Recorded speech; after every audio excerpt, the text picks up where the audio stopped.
The king burned the scroll. Everyone believes it, but the Hebrew textual evidence says he couldn't burn it all. This isn't just about an ancient manuscript. It's about what happens when you try to silence a truth you can't accept. At home, at work, in your own mind.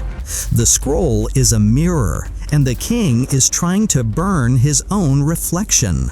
We'll examine three things. First, the crime scene, King Jehoiakim's winter fire, column by column. Second, the ancient evidence suggesting multiple Hebrew textual traditions of Jeremiah circulated in antiquity, including Dead Sea Scroll fragments. And here's what's strange. What if the chapter he burned changed the shape of the book we read today? This is not numerology or speculation. Actual Hebrew text. Actual Dead Sea Scroll fragments from 1947. The word is Megillah, scroll, and it unlocks something the English Bible flattens. If a king burns a scroll to destroy a prophecy, why does the story show the prophecy came back stronger? Around 605 BC, Jerusalem held its breath. Babylon was swallowing nations. Judah was next. Into this terror comes Jeremiah, the weeping prophet, with a message no one wants to hear. Your covenant is broken. Your judgment is certain. Surrender is your only path to survival. The king hates this message. Jeremiah is beaten, thrown into a muddy cistern, left to die. You've been there, perhaps. You speak truth in a room desperate to hold on to a lie. The temperature drops. The people you're trying to help become your enemies. Jeremiah was alone. But God gives Jeremiah one final task. Write the prophecy on a scroll, a Megillah, and read it publicly. So Jeremiah, barred from the temple, dictates everything to his scribe, Baruch. Baruch reads it aloud. The city hears. Word reaches King Jehoiakim. The scroll is called a Megillah. It means not just a scroll, but a written document of legal weight, a covenant document. This is God's law written down. What does a king do when God's written covenant is placed before him? Let me answer the question you're asking. Did King Jehoiakim destroy Jeremiah's prophecy when he burned the scroll?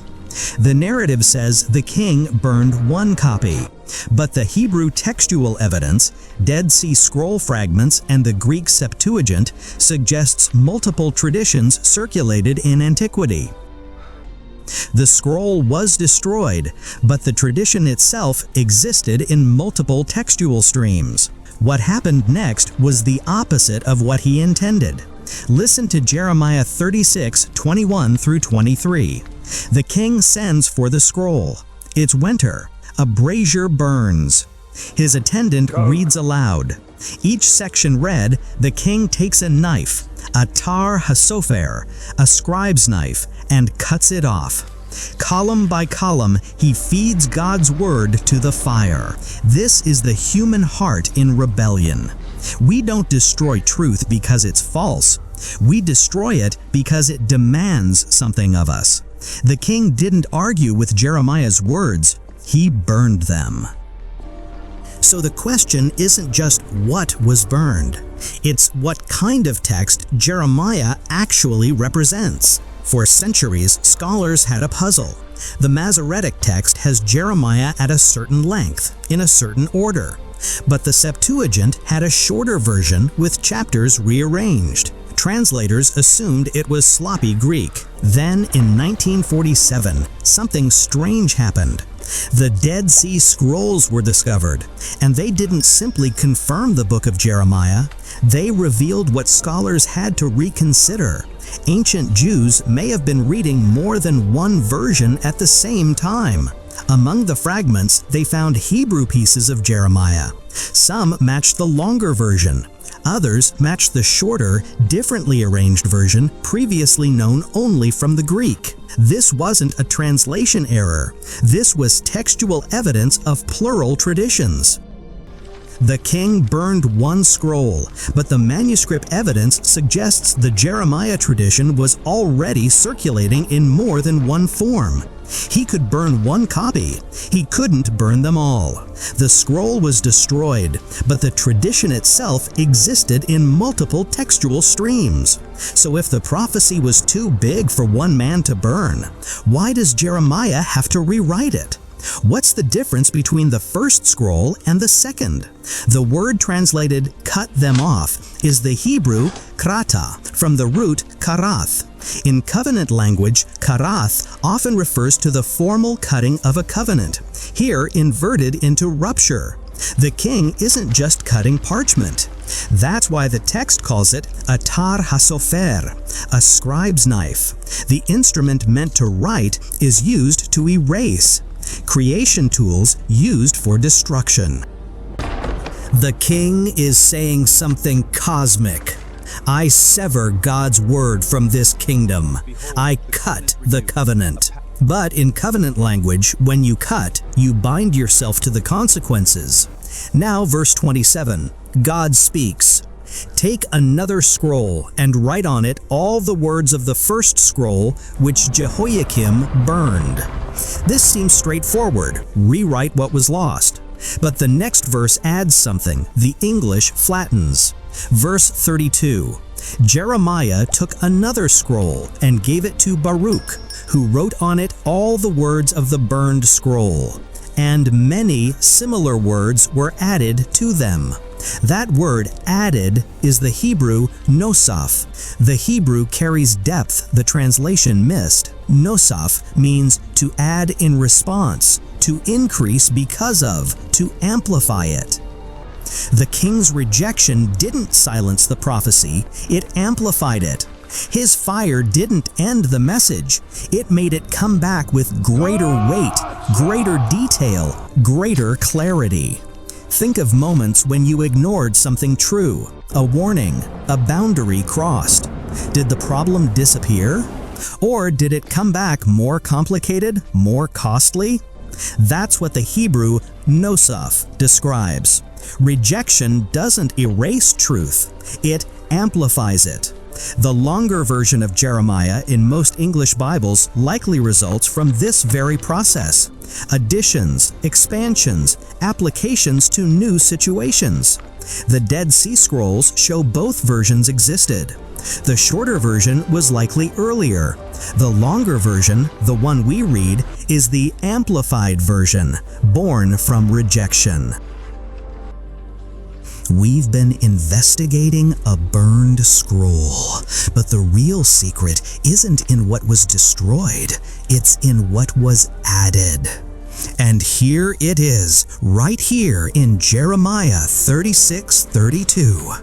The king's rejection didn't silence the prophecy, it amplified it. If King Jehoiakim's act of burning made the prophecy come back stronger, not weaker, why do we think that ignoring our own broken places will make them disappear? Tell me in the comments, what is the burned scroll in your own story? And what would it look like if, instead of trying to erase it, you let it be rewritten by grace? The Hebrew has been here the whole time, waiting for you to read it. We began by asking if a divine promise can be destroyed. We traced it through 3 layers: the crime scene, the textual evidence, and the Hebrew word that reveals what actually happened. The story could have ended in ash, a king's knife, a brazier, prophecy erased.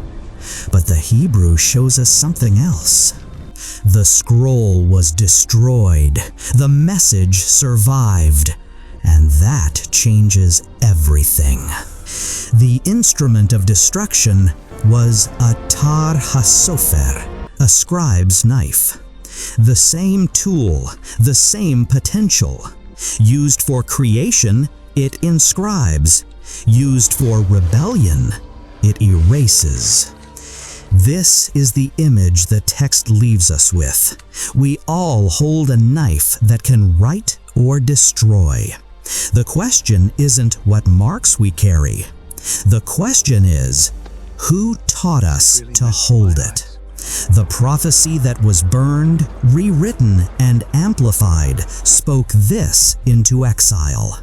I will put my law within them, and I will write it on their hearts, and I will be their God, and they shall be my people. For I will forgive their iniquity, and I will remember their sin no more. Jeremiah 31:33-34. The burned scroll promised a day when God would stop writing on parchment and start writing on you.